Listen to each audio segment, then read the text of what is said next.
Before we get into today's mailbag, make sure you guys share today's video for me on social media if you haven't done so already. Twitter, Facebook, Instagram, you name it. It works for us. Just trying to get the word out there to more Bengals fans that aren't necessarily tapped into what we're doing here at Bengals Breakdown. So help me out. Share today's video for me right now. All right, first question here from It's K1SWN. Do you think Jermaine Burton steps up and takes that wide receiver 3 spot? Interesting question. I'm holding on to some hope, right? Obviously, Zach Taylor's been hyping him up a little bit in the media. Joe Burrow's been hyping him up a little bit in the media. I believe even T. Higgins has said some stuff about him as well. The talent is there. That is not a question with Jermaine Burton. It's the character, it's the work ethic, it's the professionalism. But as far as wide receiver 3 goes, I don't even think that's what Cincinnati needs. I love Yoshi as a wide receiver 3. I think if he could be a wide receiver 4 for this team, that would be incredible. Can be a guy that can kind of stretch the field vertically for you, right? Throw some deep balls down the sideline, right? Just some go routes, right? That would be awesome for Jermaine Burton if he could contribute in the special teams game as well, depending on how those reps are split with Charlie Jones. But I'm still holding on to some hope, mainly because the head coach and the quarterback are saying we should have some hope. So hopefully he gets his act cleaned up. Hopefully he can go out there and not create any issues off the field, not pay his rent, right? Not get evicted, right? Just stupid stuff that he was doing last year. Hopefully that gets cleaned up, and I do think he will have an opportunity here to be an impactful piece for this football team. Zane, does Germaine Pratt get dealt before June 1st? Unfortunately, I don't think he's going to get traded, right? I think if there was trade people out there or teams out there that were interested in giving up a piece in order to get him, that's something that would have already transpired at this point. Obviously, that has not happened. Am I surprised that he has not been cut yet? Yes, absolutely I am. There's been some rumblings that, maybe it's a restructure. I don't think that's what Jermaine Pratt wants. He requested a trade. I think ultimately he will get cut, and he will sign with another football team. All good things must come to an end, right? Trees don't grow to the sky, right? It's just kind of one of those things. Had a great run here in Cincinnati. Was a really impactful piece for him, a great leader. Was team captain last year, but I think that linebacker room, based on those draft picks, right, bringing in Demetrius Knight Jr., bringing in Barrett Carter, they're really clearly going in a different direction at that linebacker spot. So it feels like only a matter of time before it is official that he will be no longer a Cincinnati Bengal. Stanley, who has more yards, Charlie Jones or Jermaine Burton? It's a good question. Kind of what we were just talking about a little bit earlier, right? Chase is your 1, Higgins is your 2, 1A, 1B, whatever you want to say, that works. Yoshi, to me, is that next guy. Yoshi's just a reliable guy. He's a guy that will take some massive shots over the middle, still hold on to those footballs. I love Yoshi as a wide receiver 3, so you really are sitting there saying, we don't need a ton from these two guys, but if you can get something, you really might be unstoppable there at that wide receiver position. Who's it going to be? You got the injury stuff with Jones, and obviously the immaturity off the field stuff with Jermaine Burton. It's tough because Jermaine Burton's going to have more like deep shots, right, which obviously is going to be more yards, whereas Jones is going to be more underneath stuff. I'm going to say Jones here, though. If he can stay healthy, I think he'll be a guy that will get a lot of work in the slot, can perhaps pick up a lot of touches. Maybe he breaks one, can score. So I'll go with Charlie Jones here, but it's really just because I don't trust Jermaine Burton. If Jermaine Burton can gradually earn my trust over time and he's out there dressing for every single game and he's looked at as that 4th or even 3rd wide receiver, then it will clearly be Burton. But for now, I'll say Charlie Jones. Pin comment time here on today's show. Who do you think is wide receiver 4 for the Cincinnati Bengals? Charlie Jones, type CJ. Jermaine Burton, JB, or someone else. You think Kendrick Pryor breaks through, makes the football team? Cole Burgess, perhaps? I don't know. Let me know. You can type O for other in the comment section if that is the case. Jake, what are your thoughts? Middle linebacker and secondary with Al Golden being the DC.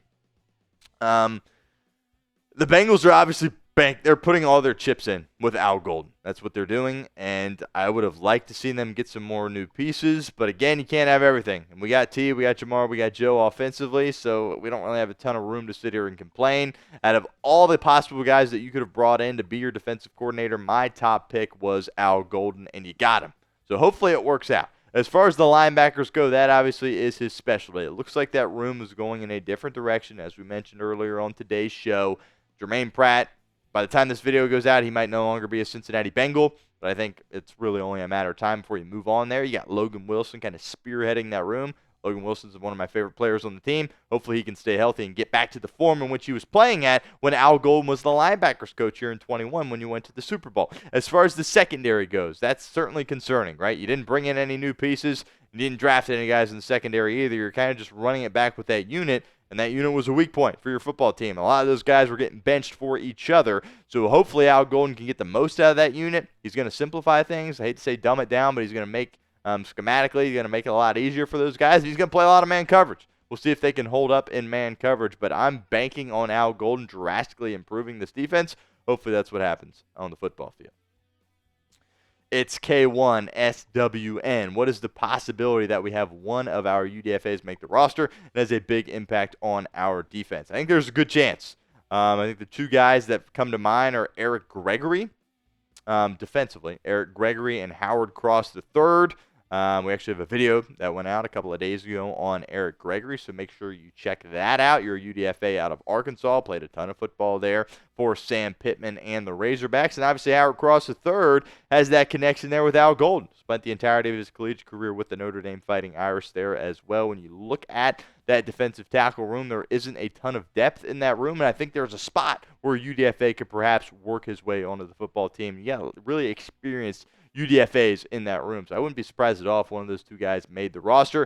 Obviously, Seth McLaughlin is the popular name on the offensive side of the ball. He, of course, coming off a very significant injury. We will see. Hopefully, McLaughlin at least can stick around, be a practice squad guy, and perhaps be a guy that makes the team in years to come if ultimately he is not ready to go for this season.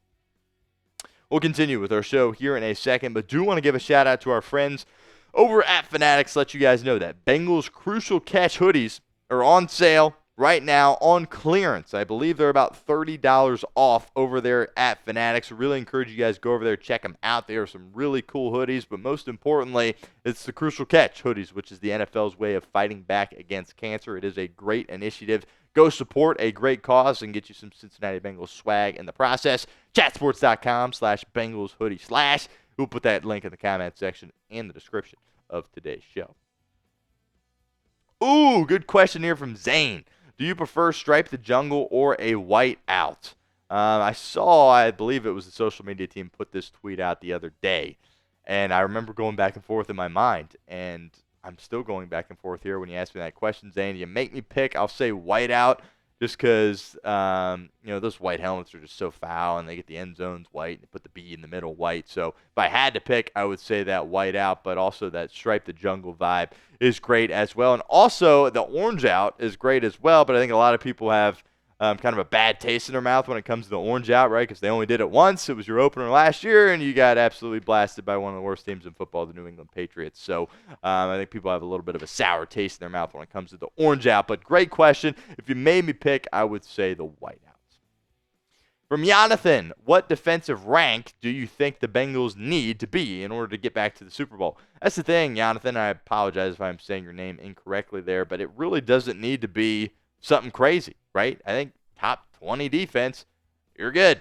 That's good enough, right? I mean, shoot, think about if your defense in a couple of those games, obviously they played better down the stretch against weaker offenses, but if your defense was just not giving up 40-plus points, you would have won several more of those football games. So I don't think they need to be a top 10 defense.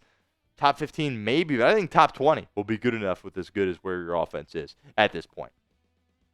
Walarius, who concerns you the most in the AFC? It's a good question. If I had to pick one team, I'm going to go with the Baltimore Ravens. The Ravens have had a lot of success against you in recent years. They have swept you in back-to-back years. Last time you beat them, obviously, it was in the playoffs, which was awesome, but Lamar Jackson also was not playing quarterback in that 2023 wildcard game for the Baltimore Ravens, or 2022 wildcard game, I believe, for the Baltimore Ravens. But regardless, you got to play better against the Ravens, and ultimately you got to play better against them if you want to get to where you want to get to in the division. The Chiefs are always going to be a problem as long as they have Mahomes. I know a lot of people in Cincinnati aren't the biggest fans of Patrick Mahomes. They're always going to be an issue. That Reed-Mahomes duo is always going to be a problem, but I feel good right? You've gone into Arrowhead. You've won there in the past. I don't have a problem. Obviously, it's going to be incredibly difficult, but I think Baltimore probably fear Baltimore a little bit more at this point. Obviously, you've dominated the Buffalo Bills as well, and they're certainly another great team in the AFC. But if I had to pick one, I would say the Baltimore Ravens.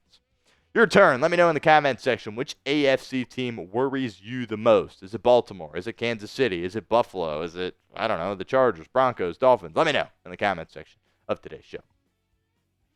Ooh, private. Do you think McLaughlin will play this year? Seth McLaughlin, Bengals UDFA out of Ohio State. It's a good question.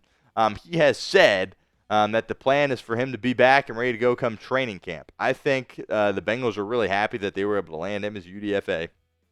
And I hope that if he is not ready to go, he's a guy that is a practice squad guy for them. Because I do believe this is a guy that has a future in the NFL if he can get back to where he was prior to that injury. Obviously, an offensive lineman coming off a serious Achilles injury. You never know if he's going to be able to get back to the form in which he was playing at prior to that injury. But you have to understand that he was the best center in the country for the Ohio State Buckeyes before he suffered that injury. I do believe he's an NFL player. If he can get back to that form, Bengals got a steal that he picked them, that he didn't go drafting, that he picked them as a UDFA. And hopefully things work out for him, but I really hope he's on this football team for years to come.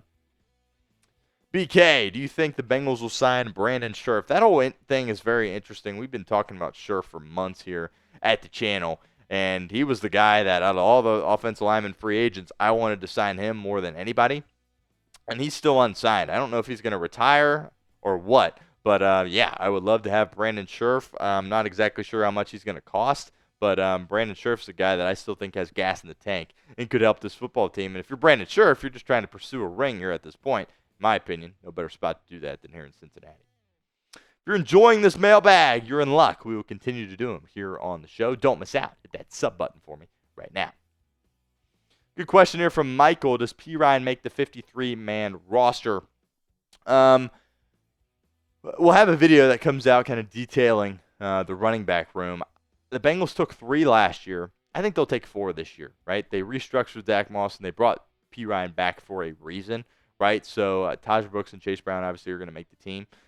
So I think they're going to take 4, and I think Perine will make it. But this isn't a situation where, he can just kind of, mail it in and make the roster. No, he's got to show that he still has some juice and still has some things to offer this football team in training camp and the preseason.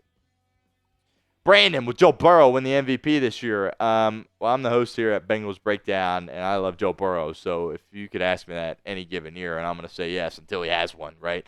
Look, Joe Burrow's not going to retire without having won an MVP, and it's only a matter of time before he gets it done.